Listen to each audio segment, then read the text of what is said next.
Home the gold. He could be too far. No, he's kicking. Oh, what a catch! Puts a spicy forehand out in front of Naomi Morcilla. Wu for the win. Team Canada. Darren Wu!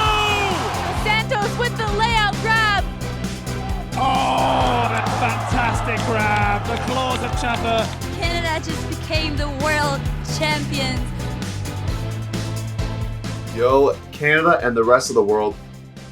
If you're watching the YouTube version, you know somebody's back, reunited, play the music, let's go. Huckin, the two co-hosts are back together, all smiles right here.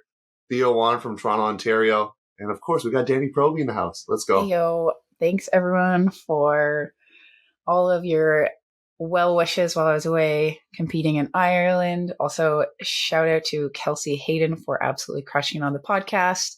It was so cool to actually listen to the podcast and not know what's happening and to hear all the updates. So I really appreciate it. Hopefully you are down to do some more because your girl is busy. So sometimes it's nice to have a very confident, capable, awesome sub ready to help out when things are a little tight. So yeah, I really enjoyed it. Theo, how was it for you having a new friend on the podcast? You missed me, obviously, but it sounded like you two, you hit it off. So it seemed really like there's good chemistry. Yeah, Kelsey and I go way back, play back there. So to a couple years ago when we met. But yes, it was a good time. Good to get the true East Coast perspective, right? Because us Torontonians are not actually East Coast. So it was good to get that and just to hear her perspective. And yeah, I teased this last episode, but definitely have to have Kelsey back on to talk about sponsorship and Ultimate because, yeah, Salty's doing some really cool things. And yeah, I'm just going to leave it at that. That's going to be another episode where we talk about sponsorship and Ultimate, how you can help fund your team through some different initiatives that you can do with your local community. So yeah, we'll leave it at that. But Danie, I know you got lots of updates. I was just here in Canada. Come on, you're in Ireland. You got stuff to talk about. Some cool stuff happening in your personal life. I'm pointing here for those that can see on the YouTube version. So interesting. Okay. Yeah, so share your updates there, I know, Danie. it's a lot. Okay, so first of all, Ireland has been a bucket list destination for me for a long time. So when I did see that this tournament was in Ireland, I was very keen to apply to play for a team. I've been very excited to play with a Quebecois team since 2020 Mixed Masters didn't happen. And so being able to play with Cold was a dream come true. But beforehand, Ari came with me and we did some traveling around. So we rented a camper van. And the only camper van they had available was a 6-passenger one. So it was quite girthy, and which is your favorite word. and right in Dublin, you leave the camper van place, you're basically in the city. The streets are really narrow and you're driving this huge vehicle. The gear shifting is on the left. The clutch is still in the normal spot, but you're gear shifting on the left. You're driving on the left and your vehicle is huge. It was probably one of the most stressful driving experiences I've ever had, but we survived. It's crazy in Ireland because all of the highways from city to city are 2-lane wide, going fast, and then all of a sudden it just turns into a small single lane, tiny community. You don't exit. You just all of a sudden everyone funnels through this tiny little community, and you're well, I'm just scraping the sides of this camper van on all these buildings now, and almost killing a bunch of pedestrians, but no accidents, no hurt pedestrians, just good times. So got to travel around. Something excited, as you alluded to earlier. Ari popped the question. If you see in the YouTube version, you can see that the screen. It's on your wrong finger though, right? I think that. He thinks I'm a lot thicker than I am. I don't know if that's wishful thinking, but he was 3 sizes too big. So it's better to be too big than too small. You can also see that my hand, this is not the most dainty looking hand ever. I'm not a hand model, if you're watching. So I will get it resized. So pop the question. He asked if I was surprised. I said no. In fact, I knew it was going to happen. So womanly intuition, if you will. But I said, yes. And so we're going to get married, I guess. It's going to be a big party. Lots of Frisbee. So It's going to be a good time. Happening this like in 2022, or are we talking 2023 or even later? That depends on some family stuff, to be honest, how quickly we kind of move through that process. So it might be fall, it might be next spring. Obviously, we both want to avoid tournament season, but we want the weather to be nice. So it's kind of tricky, but definitely want it to be casual.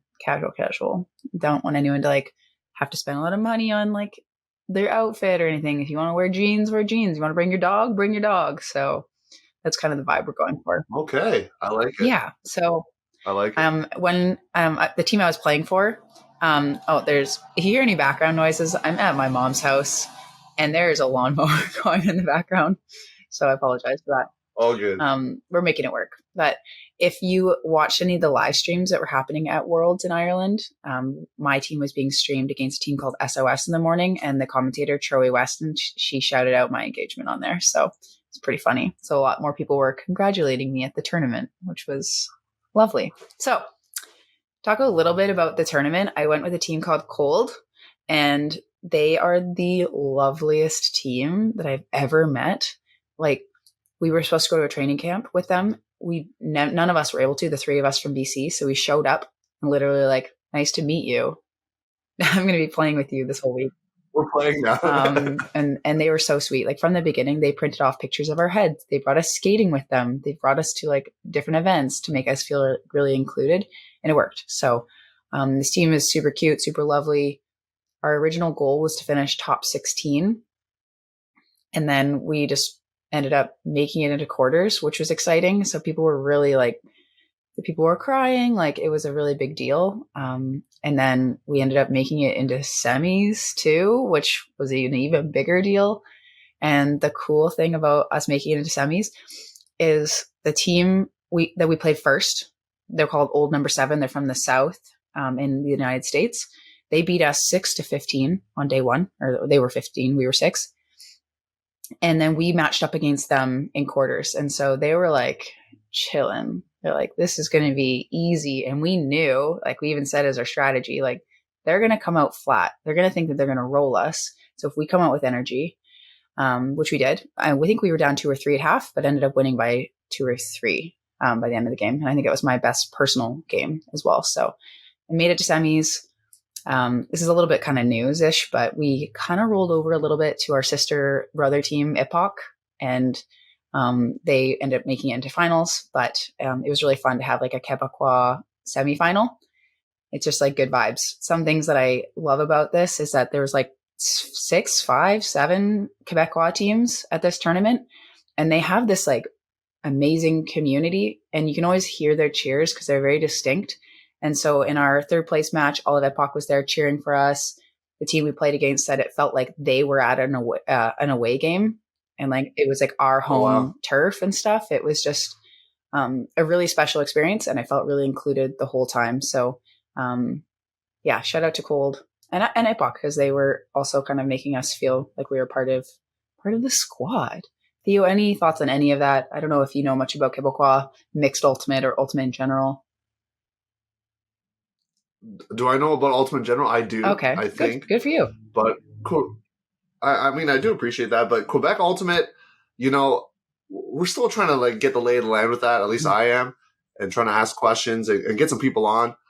But I know the 4 scene is big there, and mixed ultimate as well, as you alluded to. And so I know Etienne, who we tried to have on last time, but due to connection issues, couldn't have him on. He was commentating, talking about how it just makes a lot of the Quebec proud, right? To have 2 Quebec teams in the semis. You know, obviously didn't go the way of Cold that day, but, you know, it happens. But just the fact that 2 Canadian teams are in the semis, and they're both from the same province, and they're both like homies, and like BOD was there too, right? So in mixed, and so it's pretty cool to see. I want to see more like other places represented as well. Like obviously Alberta was represented in those things like at this tournament, but like I want to see like every division from like each province represented. Let's say more teams out there, you know? I mean, we're kind of like Quebec / BC. So there's 3 of us from BC. So we're kind of like a little bit of a mixed squad. And one thing that I think was really interesting, because I'm not sure if any of you were following along with the tournament, but it is like the lowest wind we had was like 22 kilometers and with gusts of 35, and it would go up to like 40, 45 kilometer an hour winds, which was pretty like tough to play in.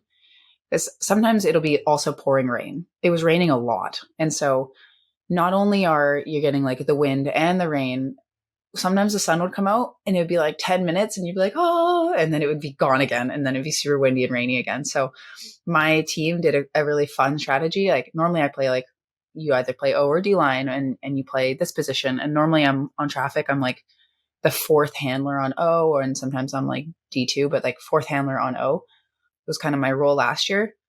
And then for this team, I was an upwind cutter in like a vertical system. So it was a very different experience for me. And to play upwind the entire tournament was really useful. So I got like really good at stepping out really low and like getting lots of snap on my throws and stuff like that. So it definitely changed kind of the coaching strategy because the weather was so whack.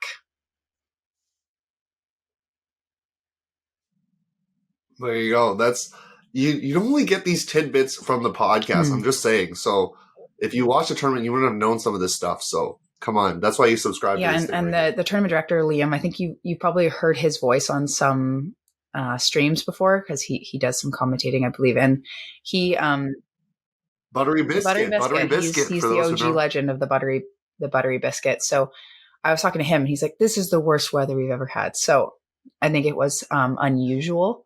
And also I want to shout out Liam because during the finals, I was like walking up to this place. He's like, if you go in there, just tell them you're with me. And then I got to just like eat at this buffet and have like hot tea and sit in these like box seats basically. So shout out to Liam. Okay. People are like, why are you getting this? I'm like, I work for Ultiworld. Wink, wink. Which I mean, I do, I guess, technically. But you do? There's no wink, wink to that. I was not there working for Ultiworld at that moment. So, but I definitely enjoyed some scones and some tea. So thanks, Liam. You're the real deal. See you at WMUCC. I think that's mostly my only updates, but there's one final one is that COVID's still real. If you were not aware, it still exists. And it was very prevalent at this tournament. I was talking to some people and they said that there was quite a few people that did windmill and then went right to World's Masters. And so there was some kind of transmission with those teams kind of coming in. I think a lot of the teams, like if they did have COVID, it stayed within their team, like pockets of teams kind of went down. For example, a team that we played against, I think they only had, or they ended up having like 14 to 16 players not be able to play in their final game because they all had COVID. And like I've heard like quite a few people, I'm not going to say names, the people that I know went to the tournament, tested positive right away, stayed in their hotel room the whole time until they were negative, flew home. Devastating. Yes. No. People that have been training for this event didn't get to play a single game, didn't get to go to any events. It sucks. But I mean, shout out to those people for being safe and keeping people safe. And also shout out for WIFDF because they have these protocols in place. And I think the communication was good when teams you were playing against had cases. They would kind of tell you that they followed all the protocols, etc. So I always felt pretty safe. And a lot of the events were outdoors. Even like the party was outside, even though it's freezing. So I think they did their best to make sure that everyone was safe, and it just sucks to those individuals who missed out on an experience. So I'm done. I got nowhere else to say. I also have still like lost my voice from the tournament from screaming so much. So if I sound extra raspy. Hey, Frisbee people know. Yeah, it's all good. It's nice and raspy, just the way we like on the podcast. Makes for good audio. So. No, but what you said is true. If you look at the Reddit post, there's some spicy Reddit posts about it as well. If you want to take a look at that upon your leisure. But yeah, it'll be interesting to see what happens. Obviously, World Games will be a lot less. Like I think Ulti World said like 100 and 12 or something like that athletes because there's only 14 per team, right? Plus alternates, so a little bit less. But WMUCC is going to be a big party, a big event. So be interesting to see what happens with that. We're also you're also going to be in a different jurisdiction. Let's just say that with what the health units there and the policymakers think about COVID in the United States compared to other countries. So you're not in Ireland anymore. So it'll be interesting to see kind of what the response is going to be if something. I mean, I'm not going to say if. I'm going to be honest and just say when. Like, let's be real with the audience. When something happens at WMUCC, what the response will be? Because I'm just going to leave it there. We're not a political podcast. We are, though. Sports are political, Theo. Didn't you know? Oh yeah, there you go. So we're not explicitly a political podcast. Let's just say that. It seeps into our conversation. But Danie, we're gonna jump into news now because hey, you get to talk. You're gonna start off the news segment. You're gonna talk some BC stuff, but hey, we get to do news again. So with Danie in the house, let's hit the news. We now have breaking news. All right. So upcoming this weekend, we have BC Juniors Regionals. There's no schedule set, so not much to say there. And then the Seniors Regionals is going to be the following weekend. Not all teams are competing. I don't think either Furious or Traffic are going. So there will be like Blackfish and all those other kind of teams, Drift, Fable, those kinds of folks. I'm not even sure if Red Flag is going. I don't think so. So it should be an exciting event. But some of the top dogs will not be in attendance. Wait, so Red Flag, they're going to Canadian Nationals? Well, I think they're doing WMUCC, so I didn't think that they were doing CUCs. I could be wrong. Okay. I think they're doing I should know that off WMUCC and the American series, I believe. If I were them, I wouldn't do CUCs with their schedule. But that is correct. They are not there. Yeah, that makes sense. It's a lot of frisbee. It's a lot of frisbee for people. So I totally get that. And it gets expensive. So as Danie mentioned, she was at a fun tournament called World Masters Ultimate Club Championships. If you've been tuning into our Instagram, we tried our best to post a few clips, not all the teams, but a few clips for your viewing pleasure. So, of course, this is always a plug for the Instagram. But we're going to talk about the results. We're not going to talk about every team. Sorry. But we talked about Kelsey and I talked about every team in the preview. So if you want to hear your team, we talked about you at least even for 10 seconds or more. So check that out. So notable finishes. Danie, why don't you start us off? We'll talk women's division first because some cool things happen. Yeah, it's so nice that 2 Canadian teams are in the top 4 for Masters Women's. So congrats to Lowercase for finishing 4th place. That is amazing. Did all of us super proud. And Stella, oh my gosh. I was at the final and I know these 2 teams had already played. They played against like a Brute Squad team, so Reboot Squad. And and Reboot Squad had kind of crushed them the first time they played. So I think like similar to like when Cold played Old Number 7, I think people were expecting it to be a blowout. But Stello came out firing. Honestly, it was the most exciting final. I watched all of them. It was by far the most exciting. Yeah. Honestly, the thing that stood out to me the most is how fresh Stello looked. Like I don't understand. They were all like running and bidding and playing D as if it were like the first game of the tournament. I was very impressed with how much legs they still had left, considering it's such a long event. It's like 6-7 days of games. And I know you're only playing 1 or 2 games a day, but you have no like rest days. So it does add up over time. So Stello like pushed right into the last second. They kind of had the disc on the doorstep, and I think it was tied at 13s. And there was like a bit of it was a turn. The other team scored, score. End of the game, but nothing but smiles from that squad afterwards. Like I know that they were really proud of the game that they played, and so was everybody there that was watching. We were all cheering for them. It was a great atmosphere. I was like floored. I was like, this was an iconic game, I think. Yeah, iconic, controversial, some would say. We're not going to be too much of a homer podcast here. Some bad calls. That was the only reason. But there were some calls that, some people, there's a poll and, a pick. The dropped poll that didn't get called. I mean, no one called it. So. Yeah, so there were some calls. I'd be remiss to not talk about that, or wouldn't be fair journalism to not talk about it. But obviously, Reboot Squad, punched in the scores when they had to, and they won the game. So congrats to you. That squad is stacked, first of all, and You go look at the Brute Squad roster and compare it to this roster and tell me how many people you see. Like it's a stacked roster. So, I love the fact that Stello put up that fight, as you mentioned. And I think a lot of people, I don't know if I'll put myself in this camp because I knew it's hard to beat a team. And you know this, Danie. It's hard to beat a team twice in a tournament. So yes, you've beat them lopsided, and Kyold's the same example, right? Because you won a game that you lost to earlier. So I think Stello just came out with the right attitude and obviously did some strategy work clearly, or saw something in film or saw something in the games to be able to adjust. So congrats to you there.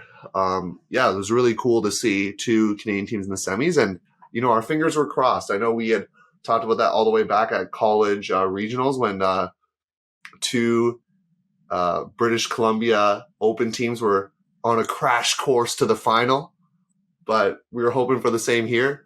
But one team made it, and that's awesome. So silver medal, 4th place, good stuff.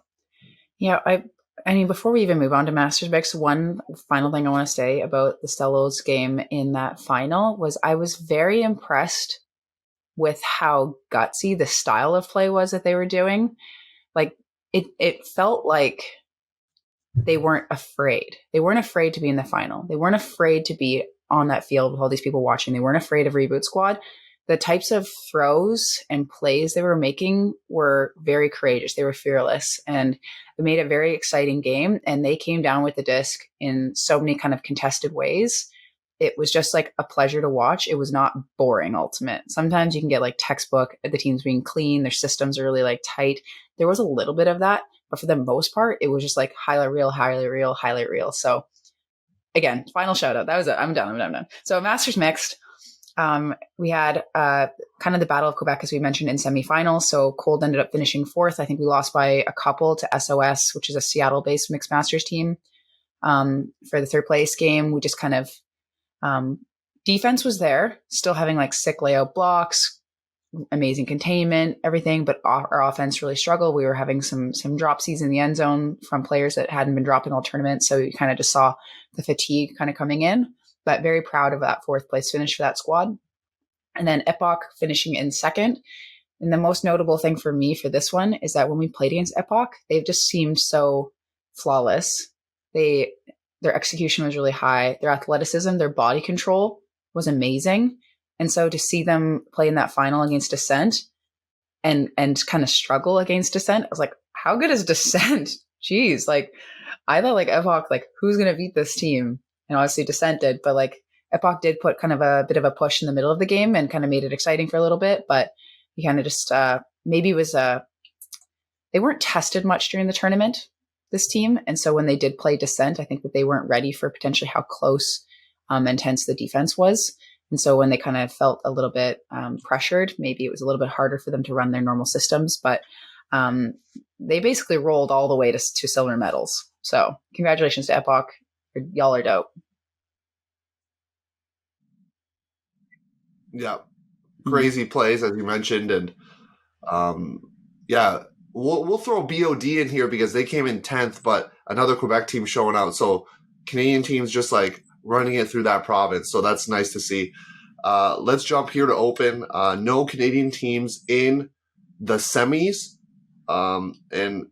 Boneyard, this is not an American podcast, but Boneyard wins, defeats Voltron. Voltron was the favorite that many people, including myself, were thinking was going to win. But, a lot of the old Ring of Fire players playing on Boneyard and gained the victory. Plus Kurt Gibson as well. So 15-10 to score, but still taking out Pacemaker in a game that you could have seen on the stream, 15-14. I believe it was on the stream. I have to double check. I know they won for sure. So 15-14. Yes, it was on the stream because I cut a highlight tape of it. So yes, it's on the stream. Watch it. 15-14. And then they lost to Voltron 15-11. So tough there. And Dead Circus given a little bit of a run in the round of 16 as well to King Louis, which was also on the stream. And Ensom as well. So both Ensom and Dead Circus falling out of the top 8, but giving good results along the way. And then still, I think, running out of gas a little bit at the end and coming in 5th there, but still an awesome finish for them. I think they had some higher aspirations, and so it's a little bit disappointing, but I think when you look back on it still, you're going to say, hey, you came fifth out of many, many teams. And it's a cool once-in-a-lifetime experience. So I think you can be proud of that. That's my PSA to Still there. I'm definitely going to have the details not perfectly accurate, but I think that in their pool, there was a game that if they won on Universe, or it was a Universe point game, and if they won that game, they would have been moved up to first in their pool. And if they lost on Universe, they would have been fourth or something. And so I think that they lost on Universe and ended up finishing lower in their pool and having a really tough quarter. So I think something weird happened with them where it was like 1 point really like. Yeah, they lost to Johnny Encore 15-14. And one of the Still contacts said if we had beaten that team, we would have had the quarter would have been easier. Let's say you wouldn't have had to play. So exactly what I just said. I actually had it right then. So good job, me. Yeah. No. I'm confirming your statement. Fact checking live. Come on, we don't even need after the. He's busy anyways. He's recovering from his tournament. He actually got to play Ultimate, so maybe he'll be too tired to fact check us. All right, moving on to Mixed Grandmasters. I got to watch this team play in their semi, and then also I didn't get to see their final or their third place game. But Happy Campers hailing out of Victoria with some pickups nationwide, finishing third place, getting themselves that dirty gold. We love to hear it. It was awesome to see them playing because there are a lot of my homies that I basically learned Ultimate with, and they've been playing together for a really long time. So really impressed and really proud that a little team from Victoria was able to make so much noise in the Mixed Grandmasters division. Yeah, I mean, lots of Canadian teams in this division, 4 in fact. So, we talked about this on the preview as well, but just the fact that there's all these teams out there is great. Grey Owl coming in 5th. Congrats to you. Max Power coming in 7th. And I'd be remiss to not talk about, we just went through the Open, but Ensom, you came in 9th. So that's pretty cool. You missed out on the top 8, but you came in 9th. So got to give some kudos to you. But now we'll look into Grandmaster Open. And everyone's favorite underseeded team, Danie. I was told this team was underseeded. I got messages from teams saying they're underseeded. I got a message the day, I think I said this on the podcast, Kevin Vigard told me this, when Fig Jam won, defeated Johnny Walker in pool play. It was like, I told you, Theo, they were underseeded, and this is why. And they make it all the way to the final. I mean, final doesn't go their way, but hey, silver medal for Fig Jam. Let's go. Yeah, this team was probably one I watched more than any others. I have quite a few friends on this team and people that I played with at last World's Masters in 2018. And they were really fun to watch. They had they had a player that had COVID and then by the end of the tournament didn't have it anymore. And so he was able to play semis and finals, for example, fresh-ish legs. No, not fresh-ish lungs, but they were, yes. Fresh legs. And so they were really fun to watch. If you watch their semi-final game against Black Cans, I think is what their name, you'll see. Yeah, I'm going to shout out Jordan Bauer because he was near his own end zone line and it was stall 8, stall 9. He throws an upwind hammer to the other end zone line. And okay, so this is my plea to you, Theo. I'm going to show you where that is and I need you to get Ultiworld to share that because it was one of the more insane throws I've ever seen. They caught it and then it's filmed, yeah. Wait, it's on film? Oh, we'll clip it. We'll clip it, and we'll add Ultiworld as a collab. Because we'll his last name is Bauer, and so the commentator was so funny. He's like, "I believe in the power of Bauer, or the Bauer Wower." It's just because his brother was on Cold with me, Dan Bauer, so it was memed really, really hard. But it was a sick play. So again, congrats to Fig Jam for finishing 2nd place. Just really, really proud to see so many Canadians do so well and not having every single final be USA versus USA was a treat. Yeah, I'm sure all the Canadian teams were cheering them on there. Tombstone, a team that, wasn't a favorite to win, let's say, because of the seeds, but definitely people had some high expectations for them and they ultimately finished in 7th. Some tough losses there in quarters, and then in the consolation bracket after that. But Still should be proud of their 7th place finish. And yeah, we're going to move on, Danie, to the last division. Both of us are not eligible for this division quite yet. But one day we'll get there. I don't know if I'll ever play in this division. I don't think there's a great Grandmaster Women's to begin with, so I think you just cap out at Master Women's. But yeah, the best non-finishing U.S. team. Who was finishing non-U.S. team? They finished. You said what non-finishing. Oh no, that's true. They made it to the end of the tournament. Non-U.S. team. So congrats to Toast. Basically, it's like all these American teams and then Toast. So good job for beating out the rest of the world. I know that they had a couple people that couldn't play like the entire tournament on their team. So pretty sad for them. Shout out to the 2 people that took a selfie with me at the party. You're the real deal. Thanks for saying hi. I love that. Good job. Yeah, you are a famous Totally. podcast host at a world Totally. tournament, so I'm sure many people were coming up to you as you did say people came up to you. And Danie, can I share the story that you shared, because I think it's funny? So they went up to Danie to get a picture, and Danie thought that they were asking for her to take the picture itself, but without realizing they wanted her in the picture. That's how famous you are, Danie Proby. Totally. It's not a niche podcast at all. Super popular. Everyone listens. It's a global kind of, we're icons. So It's a global phenomenon. Indeed. So different worlds event, probably less skilled. I don't know. It's not a big deal, but the World Games roster technically officially out. I think people knew it was out.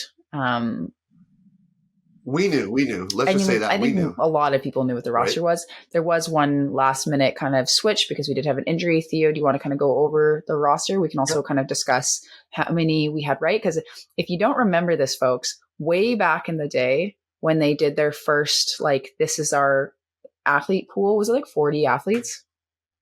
Okay. I feel like it was a bunch. Theo and I picked our top like 7 to 10 in each gender match. And so we're going to kind of actually be able to see how accurate we were with our top 7s for each gender match. So yeah, Theo, why don't you give us a little rundown? I will give you that rundown. We'll go by numbers. How about that? We'll go by numbers. So we'll start on the female matching side by numbers. I won't say the number, but Hannah Dawson's actually your captain. So congrats to you, Hannah. That's really cool. First-time World Games player, first-time captain. That is some cool stuff. Laura Kinoshita, and I'll probably say their club team too, if that helps, both from the Sixers. Sarah Jacobson, who's played for the Sixers and Fusion as well. Lauren Kimura, Sixers. Molly Lewis, Sixers. Brittany DeSantos, Sixers. And Catherine Hui from Traffic. So that's your female matching squad. Of course, there are alternates as well. And then on the male matching side, Robbie Brennan from Furious George, Andrew Carroll and Mike McKenzie from Toronto Goat, Tim Sang, Ty Barbier, who was the late addition that we talked about, and Kevin Underhill from Furious George, and Montreal, represent, let's go, Malik Oj Samar from Mephisto, also on the squad. Kevin Underhill, your captain on the male matching side. Carla DiFilippo and Matt Bearzan, your coaches. So, Danie, initial thoughts of the roster. As you probably heard me there on the women matching side, a lot of Toronto blood, which I don't know if that makes your blood boil, Canada. but Torontonians are excited. I think once you get to this level, you're just like Canada. And also, I have a lot of opinions about team selections and kind of picking pockets of players that are used to each other and know the system of the coach. Like, I think there's a lot more that goes into those decisions than we just see at face level. So no blood boiling, go Canada, go. Very exciting. There is a player that did initially make the roster, but then was injured. So kind of would like to shout out them for being officially named. You want to give them a little shout out there, Theo? Yeah. Well, I will give a shout out because he's someone I talked about kind of in our picks episode as someone that you gotta kind of keep an eye out on. Or he was my first alternate actually that I picked, and that's CTJ. Christophe Tremblay-Janka plays for Mephisto Montreal Royal as well. Super athletic cutter. Heard about his injury, really sad for him because that's the first World Games team that he made. And to have that kind of go down due to injury sucks. So I feel for you, Christophe, but great accomplishment. Was going to have 2 Montreal players, open players on the team, which is really exciting. So wish you all the best and excited to see you compete for the World Games team in 4 years from now. So that's my note to him there. Hopefully you listen to the podcast. For sure. So, okay. Now this is the most important part. So they're going to go, they're going to play some games. We're going to talk about it. We're going to highlight it. Absolutely. Not yet. Right now, the most important part is how accurate Theo and I were with our picks. So on the male matching side, of the top 7, I got 3 right. But when I was able to pick 12 that I thought would be in the top 7, I got all of them right. So a lot of my 8, 9, 10, 11, 12 all ended up making it. So I was pretty good. It was pretty good. How about you on the male matching side? Yeah, I'm going to be blunt with you. I only got 3 right out of the 7. And even if I add my 12 total, I got, well, technically I would have got 5 right because 1 due to injury. So as I mentioned, CTJ. So that we're not going to say you can go back and listen to it if you really want to. The disclaimer I'm going to give is this is a pool of all the players. So we picked this from everyone, not just the selected 20, 24 or 25 later on. So just put that That's out true because there's people on this that didn't make the short list or any of the lists. Yes. It was pre any tryouts. So yes, we did pretty good. Okay. So on the women's side of the top 7, I got 4 accurate.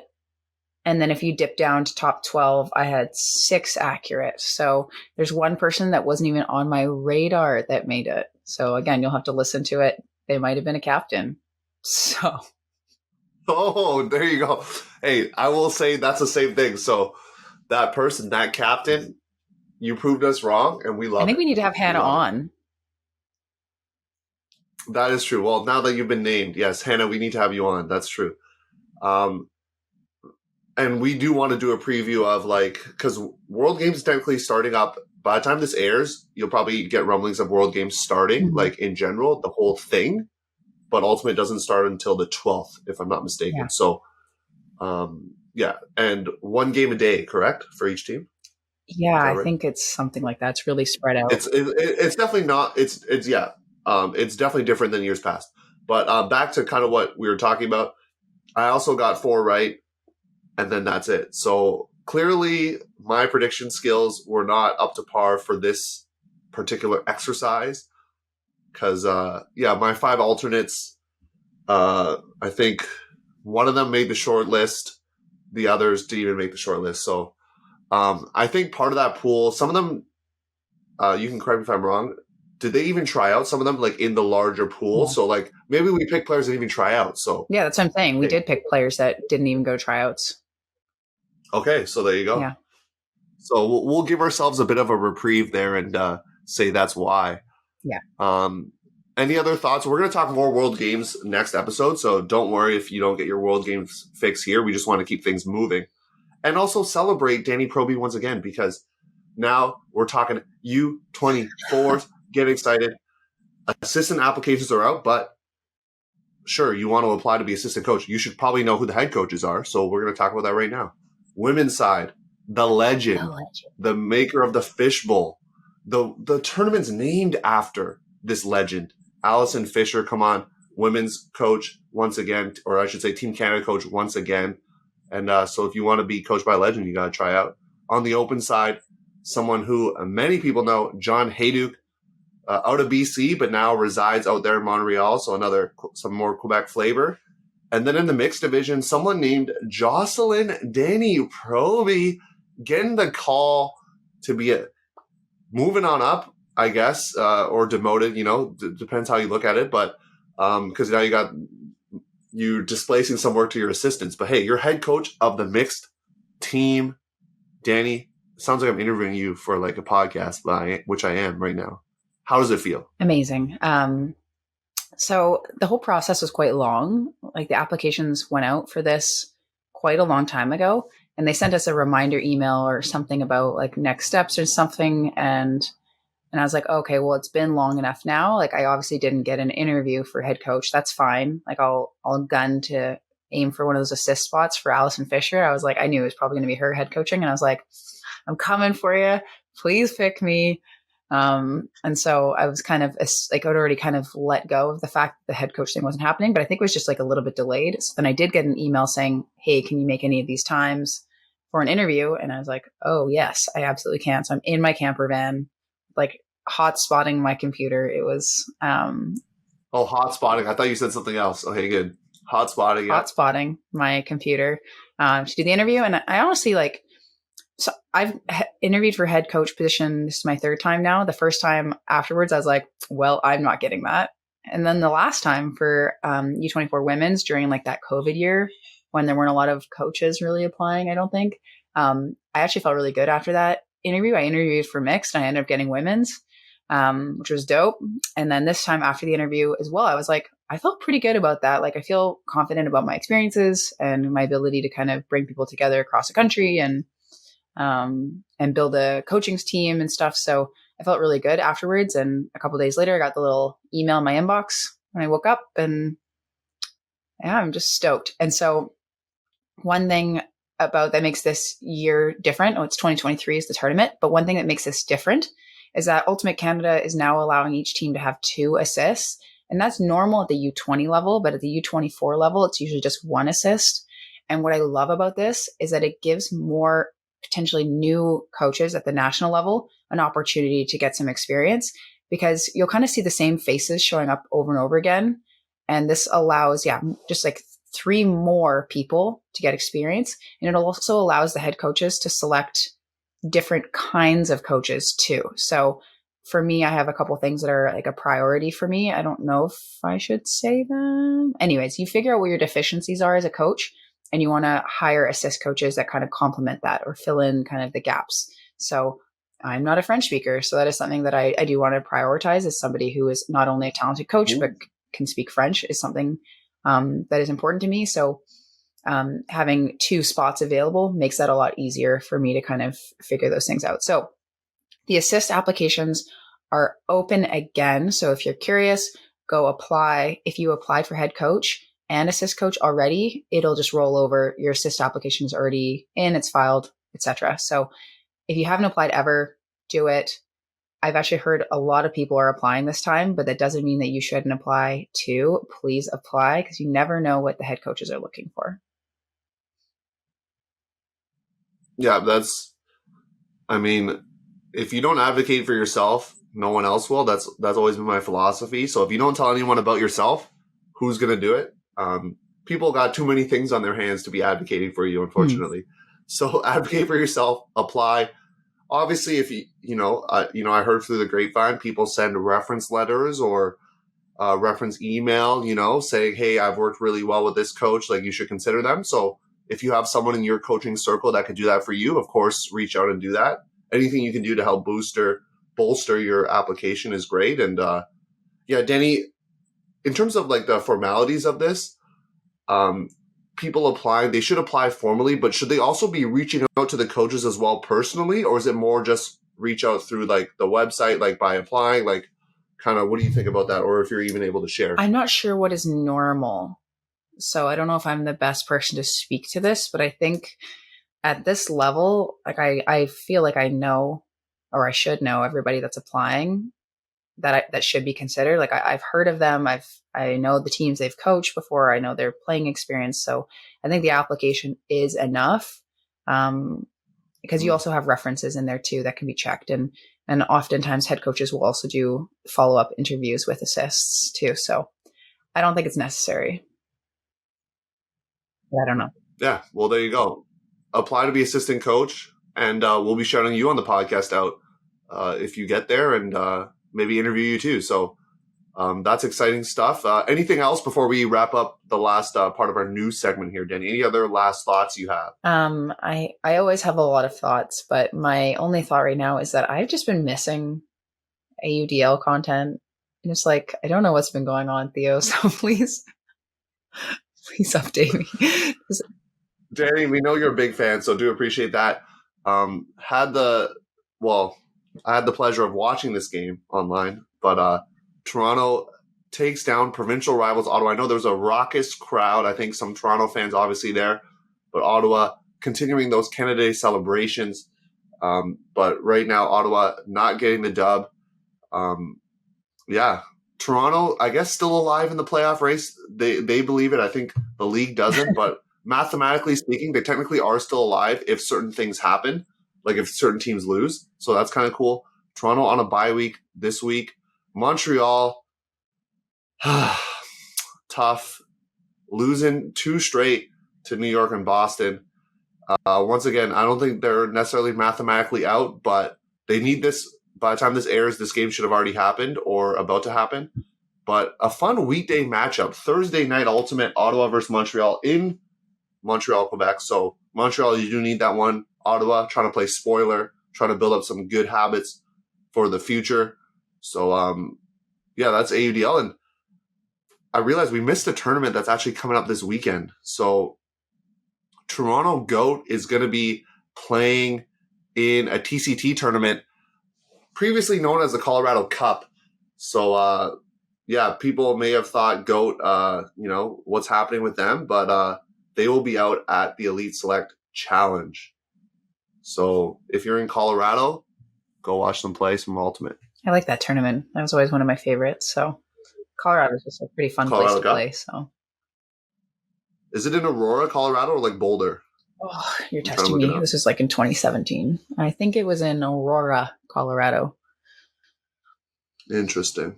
Well, there you go. That's your news. Any other? Yeah, I asked you before, but any other thoughts you have?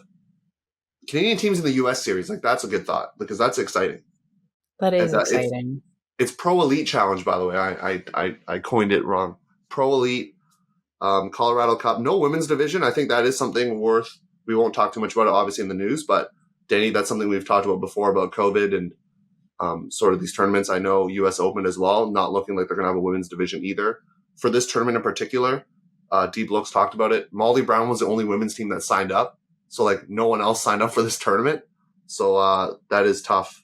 But well, we're going to a tournament in Colorado, but it's Pro Champs, I think, the beginning of September. And so I think a lot of teams are prioritizing that because of the kind of WUCC is just like the timing with World Clubs made some of the other tournaments a bit more difficult. So that might be why, ? Yeah. I mean, WUCC is a big part of it as well. And there's some women's teams that obviously have folded, but I see new ones coming up too, like Flipside from California, a really exciting team that was a tournament that that your team was at that you weren't there for. And you can watch the film. But GOAT's actually going to be in a pool with Johnny Bravo, ISO Atmo, and Flash Flood. So cool to see that. And another Canadian team, we can't forget about our Winnipeg brethren. General Strike in the house, going to be playing against Inception from Colorado and Battery from California. So there is some cool action happening for these Canadian teams. I love to see them getting involved in the U.S. series because it just means a higher potential of them getting filmed or just like getting more news about them. So go to U.S. tournaments. That's our last thing. Agreed. But that wraps up our news. We're going to go main event. There's 2 big tournaments happening this weekend on this side of the neck of the woods in the East, Ontario and Quebec Regionals. Danny talked about BC Regionals earlier, but both of these tournaments will have some game to goes. So there will be some teams playing this tournament that are not going to see UC. Who's going to go? You'll find out in the main event. We're going to give you some key games to watch, talk about the tournaments as well. So stay tuned for that. This episode has been brought to you by VC Ultimate. VC Ultimate is a company that proudly puts values and community before profit. VC is the world's best source for quality, design, and all of your ultimate needs. Hey, this is Kelsey Hayden from Halifax Salty, and I'm a writer for Ultiworld. You're listening to the Huckin A podcast, your coast-to-coast guide for all things Canadian Ultimate. Main event. Thank you for making it here. We're going to start off with Ontario. The Ontario Ultimate Championships is actually what it's aptly titled. How do you call it? OUC? OUC? OUC is usually what we call it out here. You know how, like, this is going to be a quick segue here, but you know how we call it USAUs, or like, we're going to USAU Nationals or USAUs? I was talking to Steve Sullivan, and he was like, we just call it like Nationals. Like, we don't call it USAUs. And he's like, it's just funny to hear you say it like that, but it's because we're from Canada, so that's why. I've actually heard them say that they think it's cute. Like, they heard it on like the Ulti World Discord. They're like, did you know that Canadians call it USAUs? That's so cute. Yeah, we call it USAUs, and they're like, what? It's just Nationals to us. So there you go. So in the women's division, a little bit of sad news, I would say. Only 3 teams going. One team, unfortunately, had to drop out. I'm not going to name the team. Unfortunately, had to drop out due to some COVID things. So, not being able to participate. So, you have PPF out of Kitchener-Waterloo, Luna, the second team out of Ottawa, and Incognito. Love the team name. Can't wait to see the jerseys in the women's. And they're just going to play 1-day tournament. So, kind of stinks because you're playing 2 games and you're traveling to Ottawa. But if you want to get some competition, kind of have to do that. And that's the women's. In open, 4 teams are going to go. There's 8 teams registered. 1 team is regionals only, but Pool A is Boat, GT, Too Bad, all from Toronto, and Scenics. Danny, in the midst of you being in Ireland, I don't think you got to see the Scenics reveal. So, there's Beanix, and now there's a Scenics. Before we even continue with the games, what are your thoughts on that? I'm obsessed. Scenics. You want a jersey is what you're saying. Give me a jersey. I want to wrap a Scenics jersey. That's amazing. Hey, so I know there's a Scenics listener in the audience for sure, or multiple. So Scenics, I believe you're going to be at No Borders. Guess what? The Danny Proby is also going to be at No Borders. So that would be the perfect time to have an extra Scenics jersey gifted into the hands of Danny Proby. Or at least take a photo with me. I want to meet a Scenics player in the flesh. And Beanix players. You probably want to meet Beanix players too. The Harry Hopper that we've talked about. Harry Hopper, definitely. I need to meet you. Come say hi. But now I'm on the Scenics train. Sorry, Beanix. You're in the past. Yeah, Beanix, you're in the past. But Beanix's pool is also going to be spicy, especially because they have a rematch of their quarterfinal matchup from Jazz Fest. So Hound and Beanix going to play each other, as well as Roy out of Toronto and Maverick, my old alma mater, wrapping up the 4 seed in that pool. As I mentioned previously, I am not going to give you predictions because of my affiliations with said teams. But I will give you games to watch. How's that for the audience? Obviously, the schedule maker, Andrew Batchelor, believes this is the game to watch as well. That's the Boat GT matchup at 3:20 on Field 5. Each team gets a bye before that game. So it's like you play your 2 games, you get the bye, and then now it's like you're both fighting for the first seed. If you come in first in your pool, congratulations. You're off to Nationals. Okay, so that's why this matchup is important. Don't sleep on Too Bad. They picked up some ex-Ottawa Outlaw players as well, or current Ottawa Outlaw players as well, and just have some players that have been around. So do not sleep on Too Bad. In Pool B, the big matchup will obviously be Hound versus Beanix. So how the bracket breaks down, I actually predicted this with some friends about what the schedule would look like, just because we know how this works. So if you finish second in your pool, you're going to play each other on Sunday at 12 o'clock. If you win that game, congratulations. You're going to Nationals, and you play the loser of the first place game for the second seed out of Ontario. If you finish 3rd or 4th in your pool, don't fret. You're still alive. You just got to play each other in a crossover, and then the winners of that play each other. And then it's everybody's favorite. Your boy's going to be there filming. Game to go. You win out of the 3-4, you slide up. If you lose that second place game, you slide down. Game to go, all the marbles, going to Nationals. So, Danny, since you don't have any affiliation with these teams, I'll let you do some predictions, if that's okay. I do now. I'm a Scenics. Oh, that's true. I mean, you could ride the Scenics train to the finals. It could happen. You never know. Things do happen. But maybe just predict the 4 teams that you think are going to make it, or you could just throw some straws out there, or just go random number generator, whatever you want to do to throw some spice into the audience to make people fueled up to play at regionals. Well, I think Too Bad could potentially do some upsetting. And so I don't know with specifically how the bracket works, if this would even be possible. I think it would be with the way the games to go. But yeah, Boat, GT, Hound, I think will make it through. But I have Too Bad taking that 4th spot over Phoenix. Oh no, over the Phoenix. Okay, that definitely is possible, by the way. Mathematically, because Too Bad could finish 3rd and end up playing a Phoenix team that finishes 2nd in the game to go. So there you have it. Yeah, we like the picks. I like the name Too Bad too. I'm not going solely on names, but the fact that they do have some Outlaws players on Too Bad as pickups, I think it does kind of bolster their squad a little bit. So that would be my take. It's not the spiciest because there's still like it's not to seed, so it technically is a little bit spicy. Yeah. But in the mixed division, I'm going to be straight up with the audience here. There's a lot of teams going. There's 7 bids. Yeah. Some teams are regionals only, so I'm not going to break down the whole schedule for you in the same way that I did for Open, just because it's a little bit more of like a puzzle, and the puzzle master being Andrew Batchelor could explain that to you a lot better than I ever could. So your teams, your pools, Union Force and Wine Club. Wine Club, that's a good name right there, but that Union Force matchup looks a little bit spicy. Crank, Danger Noodle, also a great matchup in Pool D, along with Thunder in that pool. And then your Pool E is Local 613, who actually came out on top in that Touring Tune-Up tournament we talked about last week. Crux from Hamilton, Horses in the Back out of Toronto, and MMV as well.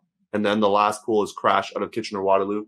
Elder out of Ottawa, a mixed Masters team joining up the ranks here, and love to see it. Zen and Axiom. So there's some crossover quarterfinals that happen, and eventually you'll get to a game to go. That's all we'll say, because, Danny, you see this bracket right now. I don't think you want to explain it either, because there's a lot of moving parts here of like what's happening. Maybe you could explain it a little bit better, but there's a lot going on. Basically, if you finish 3rd or 4th in Pool C, E, D, or F, you have a way to come back. You just got to win out, kind of thing. So this is kind of how I imagine it. I imagine Batch is like, he's in this classroom. There's like wind flying everywhere. There's papers. He's got chalk and he's on a chalkboard. You know that scene from A Beautiful Mind? Oh, I'm seeing this right now with the schedule. Let's be honest with you. So I kind of see like that. It would take me a bit to digest it. I think I could figure out a way to understand it, especially if I follow one team through it. That's usually the easiest way to kind of figure out how the schedule works. But that's kind of what I envision him doing. So it should be exciting. 7 bids is a lot. There's like, to me, it's so crazy to see how many teams come out of Quebec and Ontario compared to BC. I think that our ultimate community is thriving where I'm from. I'm like, we have 4 mixed teams. Amazing. And it's like 7 mixed teams make it from Ontario. Excuse me. Amazing. Yeah. And I mean, some games to watch. Obviously, the 2 seeds from each pool, the top 2 seeds, like Crank, Danger Noodle, Local 613, Crux, those are going to be all games that you want to keep an eye out on. But Crux and Horses as well. That's the 8 and 9 seed. Oh, there you go. Yeah. And Horses in the Back being like not that they're a league team, but they have players that have toured before, but they're not like a established touring team like a Zen or those things. But don't sleep on them is all I'm saying. I saw their roster, so don't sleep on them. But yeah, they're the Crux. As you mentioned, Crux and Horses 8, 9. Elder's the 7 seed right now. I'm not sure how this works, but if they make the game to go, like Elder makes the game to go, then I guess whoever makes the game to go against them automatically makes it, because that team isn't taking a bid for mixed masters or for mixed seniors. So I guess if you make the game to go against Elder, you've already made it. So I think that's what it is. We'll get fact checked. So yeah, I believe that's what I was told. So some good matchups to watch there in mixed. As I mentioned, we will not be live streaming, of course, but there will be some post-produced film games that you can check out from this tournament. So stay tuned for that. Also, Fishbowl games are up, so make sure you get an Ulti World subscription and do that, and your life will be better for it. Agreed. So Did you have any other thoughts there, Danie, before we moved into the province of Quebec? No, but I do have a spicy take once we get to Quebec, so I would love to kind of move over to that area. Okay. Well, I think that this seems a little bit more straightforward, and also shout out to whoever made this spreadsheet because it is visually very appealing. I like the rainbow aesthetic. So good job. Yes. I talked to my Quebec contact, Phil Dorval. Phil, thank you for giving us some info. I know you'll be there at the tournament kind of looking over your teams. He's part of Ultimate Quebec, and they kind of have different teams, right? Quest in the mixed, Quake in the open, Cube in the women's division, and having, someone looking over. And that's something I think Montreal does really well. I know BC has this, where you have a technical director looking over all the clubs and then kind of assigning coaches and making sure, coaches are assigned to the right team developmentally as well. So there's a development team, you want someone who's maybe focused on that and kind of making sure all those players get touches. But if there's an elite team in your system, you want to make sure you get the highest level or the coaches that are best suited for that as well. So do love that. In the women's division, you have, I'm going to say in the Anglo way, I apologize, Iris, Venus, Cube, EXO, who's regionals only, Korma, and Volt. Karma. Karma? Is it Karma? Yeah. Oh, okay. So Karma and Volt looking like they're going to fight for that last bid. And that's something Phil Dorval told me. It'll be interesting to see if Venus and Cube can put up, let's see what scores they can put up against Iris. That's what I'm curious to see, because I think people just looking at this schedule would just say Iris is going to run over and kind of take down these teams. But it'll be interesting to see how these two teams do against the top team in the province.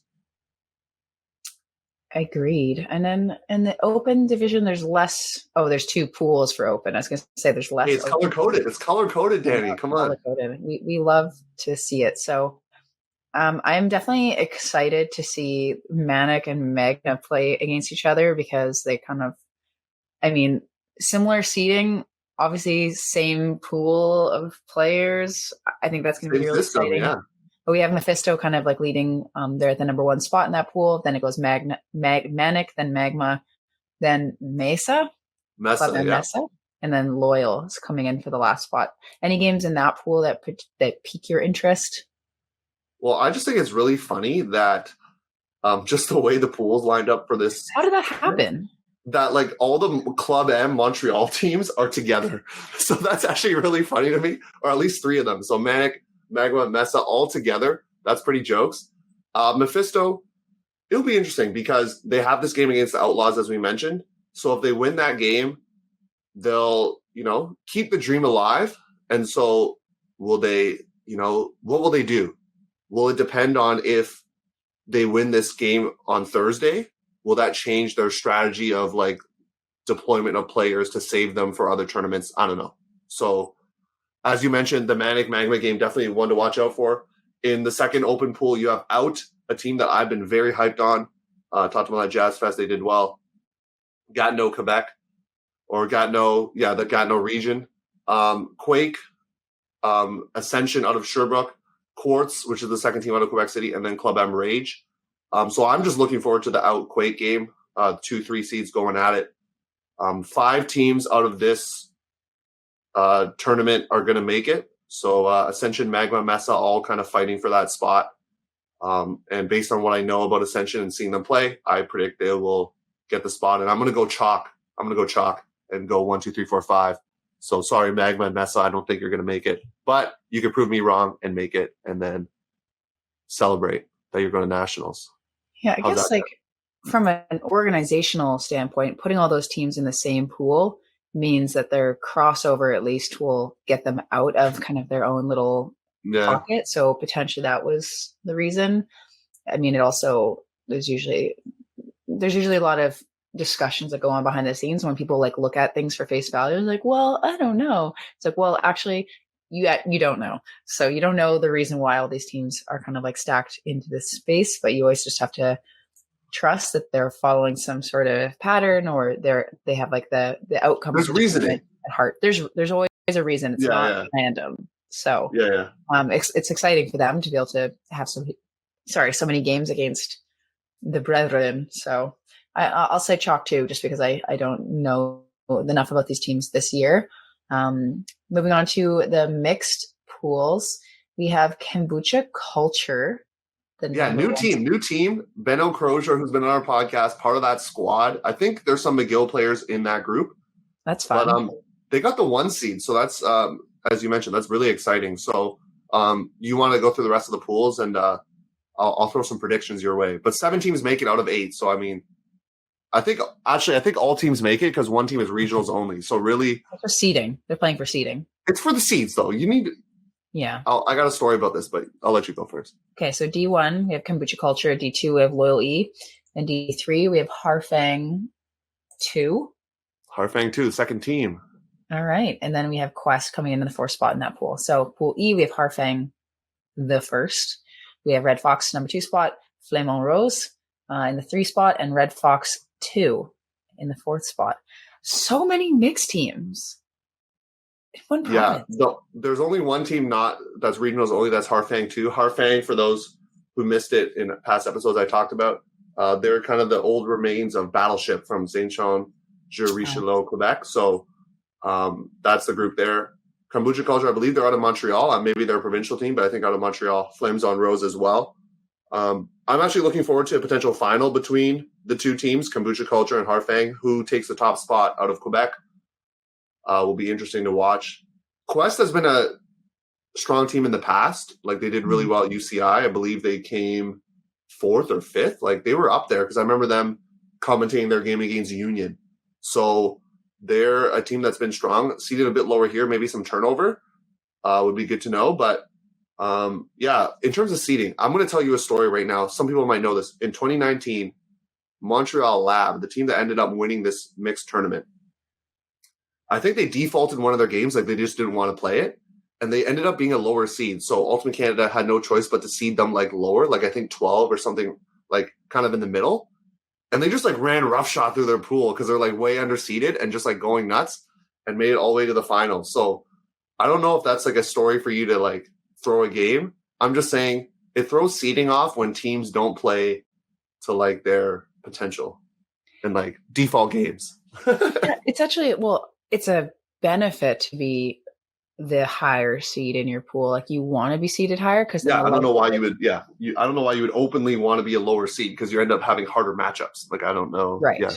Right. So that's why like having the number 1 spot's great because by the time the snake kind of comes around, you've got like the 8th place team as the second best team in your pool.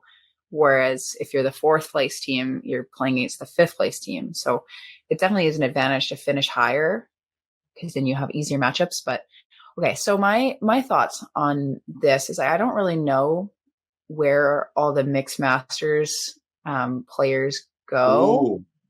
Yeah. But after watching Epoch play at World Clubs, I think that they would win this tournament if they just played in regular. I think so. And I think that they would. Some of those teams might have something to say about it, Danny, but that is true. Like Epoch looks really strong. They have obviously some world-class players. Yeah. And some players that you've heard of, Vogel being one of them. I mean, there's others, but that's one that I know for sure, like, has played on the world stage and is a pretty big name out there. So, My prediction is that I think that if Epoch played in, like, senior CUCs, I think they would medal.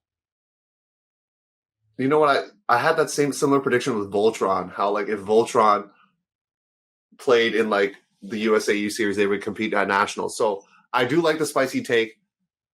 I think that's how we're going to end this preview section because that's just like that gives some spice to the other teams. They're going to be coming after you, Danny, but that's fine. You can tweet at us. We probably won't answer. Bring it. You can come at us on Instagram. We'll answer there. But yeah, that's sort of the tournaments coming up. Lots of action going on. There's just so much happening, honestly, that like it's a lot to keep track of. Like we almost missed like Pro Elite Challenge because it's like there's just so many other things on the radar. It's great to see World Clubs coming up, World Games, CUC in August. TCU 20. TCU. That's like in August, right? Like when? Yeah, beginning of August. So before CUC. Yeah. To Poland. Yeah. My flight was $3,000. So we're going to start I'm just kidding. We're not going to start a GoFundMe. We're not doing that. But I mean, I mean, we could if we really wanted to, but that's a hefty price to pay for Poland. I don't know if you're able to share this, but are there any costs that are kind of like minimized through like either sponsorships, kind of like grants from the government or like from the organization itself, like anything like that? Or I mean, coaches don't get paid, but they don't pay. Oh, okay. If that makes sense. So the trip's covered basically. So I think flights are really crazy right now. Everyone wants to get out. Come on. Slight tangent. It took me an hour to get into the Dublin airport. That's how long the lineups were to get in the building. There's missing bags everywhere, all over the airport. Yeah. I will share that I've seen some Instagram stories from someone who I don't know if he listens to the podcast, but John Hallett, something about WestJet and like his bag being missing for a while. Like, I'm not even sure if he's still in Ireland at this point, but there were some missing bags. That's all I got to say. So yes, that's also happening in Pearson in Toronto. I'm just letting you know, like, it seems like a worldwide issue, maybe. Yeah. Air Canada's canceling flights left, right, and center. So it's been hard to kind of book on airlines that you think won't get canceled and stuff like that. So things are a little bit more expensive. Sorry? Do you get your money back, like, if it gets canceled? Yeah. Okay. But then the next flight might be more expensive. Also, okay, never mind. I'm not going to say. Yeah, I'm going to say this. Yeah, go tangent. We like the tangents on the pod. Apparently, I heard this the other day. If you bring your pet on a flight and then one of your legs of your flight gets canceled and your pet is just like in another place because the baggage went all the way through or something, and you don't get your pet within a certain time frame, they just like bring it to like the local shelter, and you might just like not know where your pet is. What? I know this has nothing to do with Ultimate, but I heard. No, we're an animal podcast now. I almost cried thinking about losing my dog. Like, I've thought about bringing her if we're going away for like an extended period of time, it'd be great to bring her. I know it's a bit traumatizing, so we hadn't really like fleshed that whole idea out fully. But now I'm not. Road trips only. Yeah, seriously, road trips only. Hopefully, Indy was taken care of there. If someone's just tuning in now, they're gonna say, "What's happening? Is this what an animal podcast?" But yes, we're an animal podcast now. We're actually reached the end of our episode. Appreciate you joining us for it. Danie, you haven't done this in 2 weeks, so I'm gonna let you plug the socials, get people hyped about the pod. You can follow us on Instagram. That's our main hub. Huckin. We're also on Twitter. Do it. Yep. See, this is why I don't plug the socials. I mean, if you type in, realistically, if you type in Huckin on the search function of Instagram, our thing would pop up. Like, true. Thank you for that. And then Huckin@ultiworld.com. Right? Nailed it. All right. It's only been a year and a half or something. Almost. I know. We're heading towards, eventually we're going to hit episode 50. So I don't know who we're going to have on for that, but episode 50 is going to be coming your way. Hard to believe we've been on the airwaves of your podcast feed for that long. Agreed. Now, for subscriber only, I'm going to share a little story from Ireland. If you're curious, it'll be a little bit about some of the... it was like a contentious play that happened with me at the end of the game. Oh, we like that. You'll have to subscribe to hear it. And if you don't subscribe, what are you doing with your life? Yeah, seriously, go and subscribe. Also check out, we'd be remiss also to not plug the club team packs out there. So if you're a club team and you want to do extra film, study with your team, Ultiworld has club packs available. Get it sooner rather than later so you can save money. Everyone gets access, including your coaches, and you can download the film as well so you can break it down, create highlights, create teaching points, blah, blah, blah. All the good stuff that comes with a club team pack. And, of course, it helps provide opportunities for more filming and for work like this. So please do it. And we'll see you in subscriber only. Bye-bye.